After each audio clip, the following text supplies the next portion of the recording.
Os pássaros Foi-se embora. velho. Fala aí, Pedro. A mesma ideia, vê, velho. A mesma ideia. Ele foi pra lá e querendo ir pra lá, velho. Pássaros alienígenas. Viu, velho? É o que, bicho? Serão os pássaros alienígenas, velho. Um disco voador que a galera fica olhando, velho. Ei, Pedro. Cigarro, meu irmão. Porra, que força do caralho. Meu irmão, ele tá fazendo uma força muito grande pra ir pra lá, meu irmão. Pra ir contra o vento e não tá conseguindo vencer o vento, velho. Esse vídeo vai ficar muito louco, velho. Caralho, velho.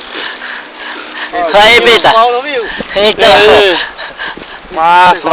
De boa. Então. Ó, positividade, né? Então. O Márcio passa em cima do César. Você também, velho. Não, mas eu não traguei, passei pra pegar outro. Me dê um pra fumar aí que eu fumei aí.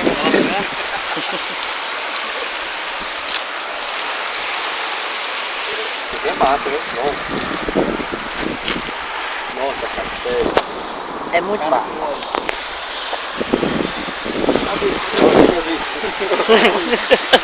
Deixa eu ver se é massa. Caralho. Em vez dele relaxar, né? Ô, velho, não tá dando não, vou descansar aqui. Ficava aqui nesse galho de árvore, ninguém ia fazer mal Professor, a ele. professor. Ia só tirar umas fotos, tá ligado? Pá. Aí ele tá voltando pra cá. Ia ser massa.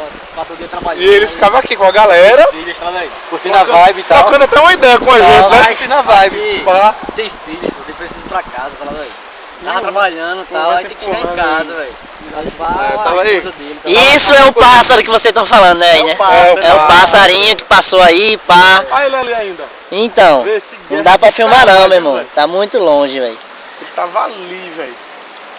Passarinho que já virou disco voador alienígena. Então, você tá assistindo muito aqueles documentários, viu, velho? É Pedro, nunca sai droga, hein, velho. E aí, Pedro, qual é?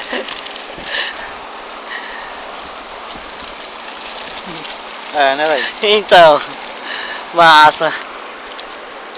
A dose. A dose, a dose. Isso é o fim de uma aventura.